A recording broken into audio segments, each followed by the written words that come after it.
याद कैसे रखेंगे? तो आज का जो छोटा सा टॉपिक है that is the Gardner's theory.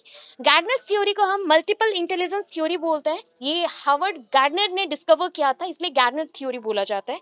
Gardener, gardener, okay. Are को थोड़ा सा हम प्रोनाउंस नहीं करेंगे, यहाँ पे गार्डनर बोलेंगे।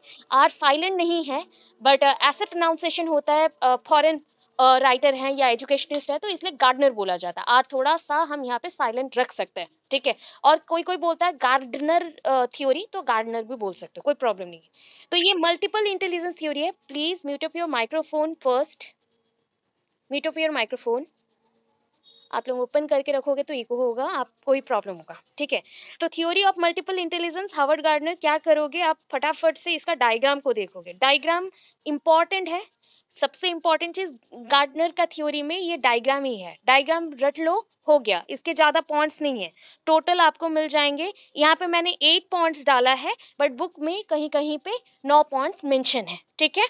क्या हुआ है वो भी देख लेंगे। सो मल्टीपल इंटेलिजेंस थ्योरी है। अभी देखो, मल्टीपल फैक्टर थ्योरी एक अलग है, मल्टीपल इंटेलिजेंस थ्योरी एक अलग है, ठीक है। मल्टीपल फैक्टर थ्योरी पूरा अलग है मल्टीपल इंटेलिजेंस से। मल्टीपल इंटेलिजेंस थ्योरी गार्डनर ने दिया था and it is also known as multi dimensional और मल्टीपल इंटेलिजेंस थ्योरी। इसको मल्टी डायमेंशनल थ्योरी बोल सकते हो। आपके घर का डायमेंशन कितना है पता है? कैसे जानते हो किसी का डायमेंशन? एक्स वाई जेड, ये 3 एक्सेस से जानते हो ना, इसलिए 3D बोलते हो, हैं? अगर 3D मतलब 3 डायमेंशन है उसके, 2D होगा तो एक्स वाई, ठीक है ना, 2 होगा। तो यहाँ पे मल्टीपल है। आप जब सोचते हो, ये एक्चुअली डाइवर्जेंट थिंकिंग के ऊपर है। ये कंसेप्ट पूरा कौन से थिंकिंग के ऊपर बेस्ड करता है? This is based on divergent thinking. Divergent में क्या होता है, मैंने अभी बोला था, एक पॉइंट में फंस गए हो तो आपको वहां से निकलना है, तो मल्टीपल आइडियाज लगा रहे हो, different type of ideas, and आप डिफरेंट पोजीशन में जाके पहुंचोगे। जब आप एक जगह से निकल के डिफरेंट पॉइंट ऑफ व्यूज में पहुंचते हो या आइडियाज में पहुंचते हो, तो उसको बोलते हैं डाइवर्जेंट। डाइवर्जेंट, ठीक है, अलग हो रहा है, डाइवर्ज करो। आप रोड में सिग्नल्स देखे हो, वहां पे लिखा रहता है कि डाइवर्स रोड अहेड, ऐसा कुछ मेंशन होता है। तो उस पॉइंट से क्या समझ लो, रास्ता यहाँ पे ब्रेक हो रहा है या फिर टूट जा रहा है, अलग अलग हो रहा है, या फिर यहाँ से अलग रास्ता निकलेगा, उधर से अलग रास्ता। यहाँ पे मैक्सिमम टाइम पे NH रोड्स पे होता है, या फिर जहाँ पे बहुत ज्यादा भीड़ होता है तो वहाँ पे डाइवर्जेंट्स होते हैं, डाइवर्स रोड्स होते हैं। तो वैसे ही आपको अगर एक पॉइंट से निकल के बहुत सारे अलग पॉइंट्स में जाना पड़े तो उसको हम डाइवर्स बोलते हैं। तो उसी कंसेप्ट के ऊपर आपका मल्टी डायमेंशनल थ्योरी और गार्डनर्स थ्योरी डिपेंड कर रहा है। अभी देखो यहाँ पे क्या क्या पॉइंट है। सबसे इंपॉर्टेंट हम स्टार्ट करें पहले विजुअल से, ठीक है। विजुअल्स मीन्स क्या है, पहले सिंपल सा डायग्राम में समझ लो। विजुअल्स मीन्स क्या है, कोई चीज को आप विजन करोगे, देखोगे, समझोगे, देख के एनालिसिस करोगे, अंडरस्टैंड करोगे। म्यूजिकल, जो भी म्यूजिक में रिदम्स हैं उसको आप फॉलो करोगे। आप जब बोलते हो ना, उसमें भी एक रिदम रहता है, तो इसके साथ बहुत सारे वर्ड्स कनेक्टेड होते हैं, फोनेटिक्स, फोनिक्स, ग्रामर, सिंटैक्स, बहुत सारे और भी चीजें हैं, जैसे कि single word, multiple words connected with each other to make a single sentence etcetera. बहुत सारी चीजें होते हैं, तो उसके लिए भी रिदम चाहिए। रिदम अगेन डिपेंड करता है कि आप कौन से टाइप के अल्फाबेट्स यूज करो, वावल्स यूज करो एटसेट्रा। ओके, कोई माइक्रो नहीं है। यहाँ पे 2 पॉइंट्स आ गए। देन इंटरपर्सनल एंड इंट्रापर्सनल, याद रखने के लिए आसपास में याद रखना वर्ड्स को, interpersonal and intrapersonal. Intra means जो विद इन होता है। अगर एक फैमिली है तो फैमिली को हम एक ग्रुप जैसा मानेंगे, जहाँ पे ब्लड रिलेशन है, that means we are connected, हम लोग कनेक्टेड हैं, ठीक है, लिंक्ड है। इस लिंक के बेसिस पे अगर कम्युनिकेशन होता है, कोई भी शेयरिंग, ओपिनियन, थॉट्स, कुछ भी शेयरिंग करते हो, तो इसको हम इंट्रा में ही काउंट करेंगे। तो इसको बोला गया इंट्रापर्सनल, इंट्रापर्सनल। अगर इंटर बोला गया, अगर देखो विद इन दी कॉलेज, एक कॉलेज के अंदर, एक स्कूल के अंदर कोई भी प्रोग्राम होता है, डिबेट कंपटीशन होता है, तो हम बोलते हैं स्कूल के विद इन हुआ, स्कूल के ही प्रीमिसेस के अंदर हुआ, जितने भी बच्चे हैं वहां पे पार्टिसिपेशन लेंगे, तो इसको बोला गया इंट्रा। अगर इंटर बोला गया तो इन बिटवीन द टू और मेनी मोर, जितना भी ज्यादा हो सकता है। तो यहाँ पे देखो इंटरपर्सनल, तो यहाँ पे इंटर जब भी बोला गया तो इंटरपर्सनल में बहुत सारे लोग एंड डिफरेंट कास्ट के, रेसेस के, डिफरेंट जेंडर्स के, ब्लड रिलेशन मेंटेन नहीं करना है इसमें। आप किसी से भी बातचीत कर सकते हो, connection, opinion sharing, thought sharing कर सकते हैं। हो गया। अभी देखो एक वर्ड आया, दैट इज काइनेस्थेटिक। काइनेस्थेटिक, ठीक है। उससे पहले थोड़ा सा अलग सा समझते हैं। लॉजिकल क्या है? जो कि एरिथमेटिक या फिर कैलकुलेशन, डिराइवेशन और that is called derivation, derivation या फिर आप कोई चीज़ को सॉल्व करना चाहते हो तो उसको हम बोल सकते हैं लॉजिकल, जहाँ पे आप प्रॉब्लम सॉल्विंग करते हो।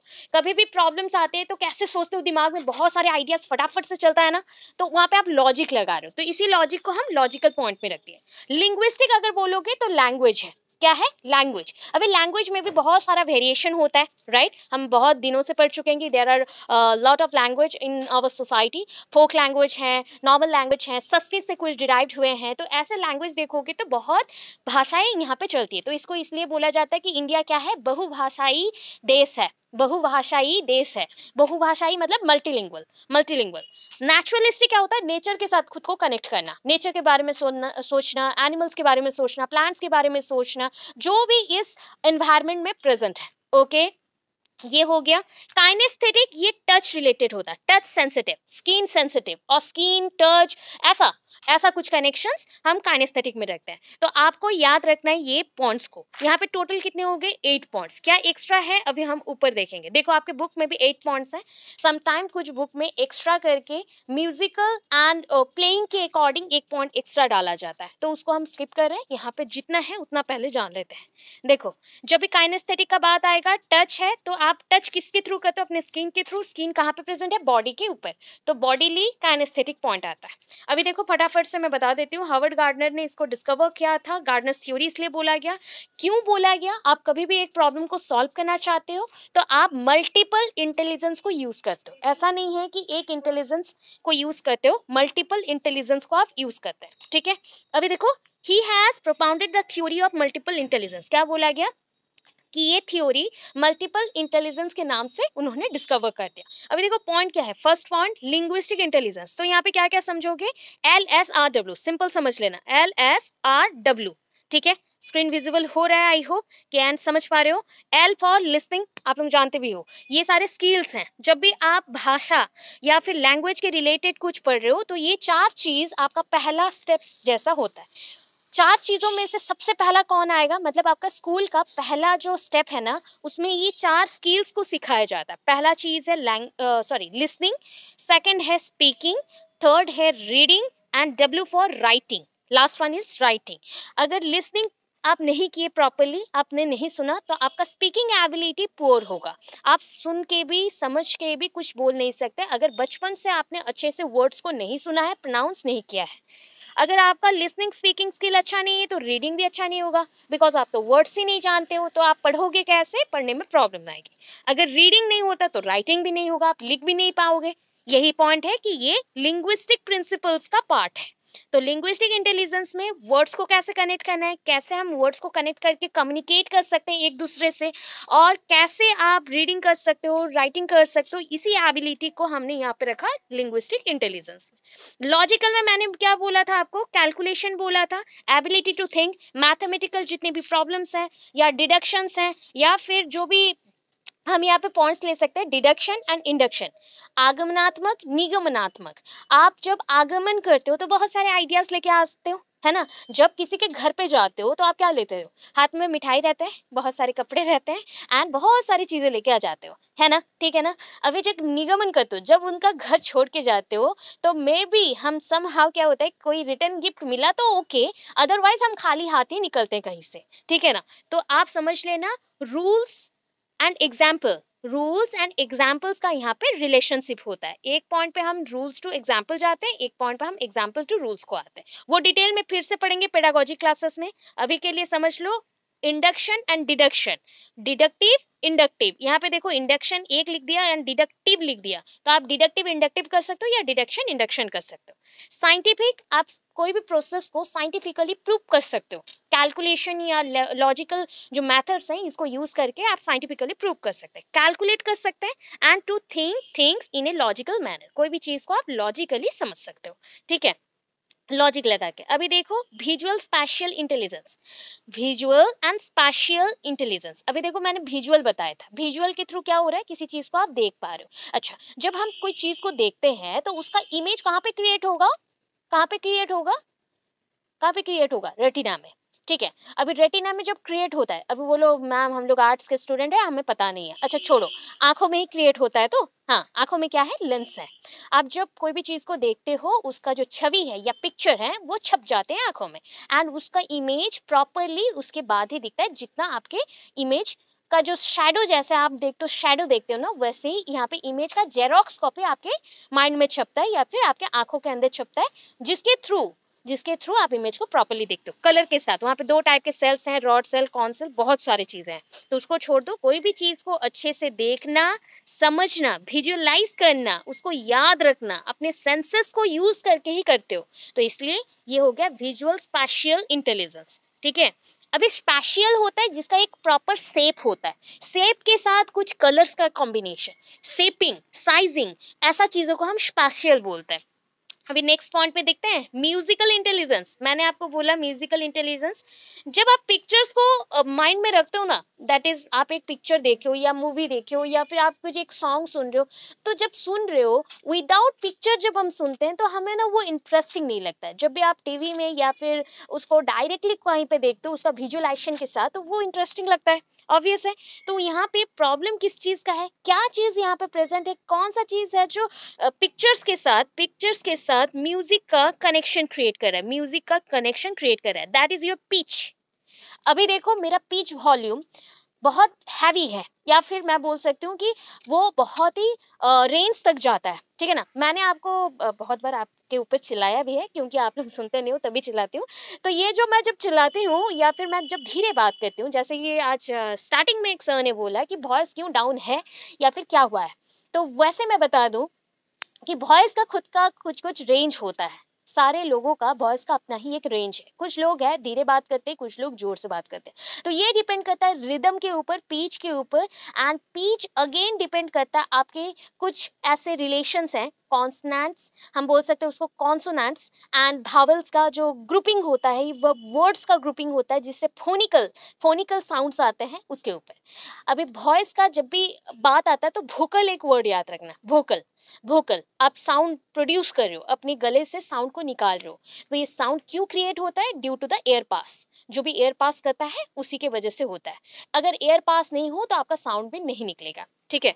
सो ये सारा चीज क्या है, the ability to page discrimination, relationship and ability to think in picture, visualise future result and imagine things in mind eyes, और use it on having a sense of direction. ठीक है। अभी कोई चीज को समझना है, डायरेक्शन देना है, या फिर उसका प्रॉपर एक विजुअलाइजेशन देखना है, उसका पिक्चराइजेशन करना है, तो आपको वॉइस चाहिए। तो म्यूजिकल रिदम्स हमने यहाँ पे यूज किया। आप जो भी बात कर रहे हो तो उसमें जो रिदम आ रही है, उसमें जो साउंड आ रहे हैं, तो ये म्यूजिक का ही एक पार्ट है, उसके साथ आप पिक्चर्स को कनेक्ट करो। 5th पॉइंट में आ जाओ, म्यूजिकल इंटेलिजेंस। देखो यहाँ पे 2 पॉइंट को बोला गया है, 2 बार मेंशन कर दिया गया। एक है मैंने सिंपल बोला था, ये म्यूजिकल इंटेलिजेंस है जहाँ पे पिच डिस्क्रिमिनेशन करो, सेम चीज यहाँ पे फिर से लिखा गया, सेम चीज यहाँ पे फिर से लिखा गया, तो उसको कट करके जो पॉइंट यहाँ पे नहीं लिखा गया है, गलती से डबल हो गया है, उसको छोड़ के जो पॉइंट नहीं लिखा गया है उसको लिखेंगे। बॉडीली काइनेस्थेटिक देख लो, बॉडीली काइनेस्थेटिक, अभी मैंने क्या बोला था, बॉडीली मतलब आपका जो बॉडी पार्ट्स हैं, ठीक है। अभी उसके ऊपर क्या कनेक्टेड है या फिर क्या कवर्ड किया गया है, स्किन, ठीक है ना, त्वचा है ना, चर्म, त्वचा। तो ये क्या होता है, जब भी आप काइनेस्थेटिक मतलब कोई एक्टिविटीज करना चाहते हो, अच्छा आप कुकिंग करना चाहते हो, फॉर द फर्स्ट टाइम आप किचन में गए हो एंड कुकिंग करना चाहते हो, सो क्या आप हाथ नहीं लगा के कुकिंग कर सकते हो, ये पॉसिबल ही नहीं है। हाथ लगाना पड़ेगा, आपका दिमाग भी ठीक रहना पड़ेगा, एंड सोचना पड़ेगा कि इसके बाद मैं कौन सा स्टेप लूँ, कितना नमक डालूं, कितना चीनी डालूं या कितना मिर्च डालूं। तो ये जो पॉइंट है कि आपका थिंकिंग एबिलिटी भी काम कर रहा है, प्लस आपका हाथ भी एक साथ काम कर रहा है, तो यहाँ पे हो गया बॉडीली काइनेस्थेटिक इंटेलिजेंस। इंटेलिजेंस का मतलब हो गया जहाँ पे आप दिमाग लगा रहे हो, काइनेस्थेटिक जहाँ पे आप एक्टिविटीज कर रहे हो, काइनेटिक पॉइंट जानते हो ना, काइनेटिक जानते हो, काइनेटिक एनर्जी जानते हो, है ना, जो भी एनर्जीज आपके अंदर है, पोटेंशियल एनर्जीज बोलते हैं, और एक है काइनेस्थेटिक काइनेटिक एनर्जी जो आपके अंदर प्रेजेंट है एंड उसको आप यूज कर रहे हो। तो ये बॉडीली आप बॉडी को यूज कर रहे हो, एनर्जी लगा रहे हो एंड कोई एक्टिविटीज को परफॉर्म कर रहे हो, तो इसके लिए क्या क्या चाहिए बोलो, the ability to use body skilfully, purposive movements, flexibility and responsive, ठीक है, आप अपने बॉडी को यूज करें डिफरेंट एक्टिविटीज के लिए। पर्पसफुल कोई एक्टिविटीज है जिसको आप करना चाहते हो, कंफर्म करना चाहते हो, जैसे आपको दौड़ना है, जंपिंग करना है, बैडमिंटन खेलना है, कुछ भी करना है, या कुकिंग करना है, साइकिलिंग करना है, तो आपको पर्पसिव मूवमेंट्स मिलेंगे, आपका बॉडी मूव करता है। फ्लेक्सिबिलिटी होना चाहिए, बहुत ज़्यादा ही फ्लेक्सिबिलिटी आजकल के लिए चाहिए। रेस्पॉन्सिव, आपका बॉडी नेगेटिव वे में वर्क कर रहा है कि पॉजिटिव वे में, ये भी समझना है। रेस्पॉन्सिव, रेस्पॉन्स देना, किसी को रेस्पॉन्स देना, तो जो भी सामने वाला बोल रहा है उसके अकॉर्डिंग बॉडी आपका रेस्पॉन्स दे रहा है कि नहीं। एंड स्किलफुली एक्टिविटीज करना, स्किलफुली एक्टिविटीज करना। अभी 2 पॉइंट्स ऑलरेडी मैं समझा चुकी हूँ, intrapersonal intelligence and interpersonal intelligence.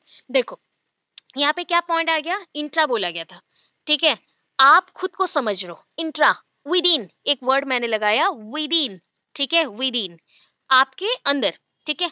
Ability to understand own strength and style, खुद का स्टाइल को समझना, एबिलिटी को समझना।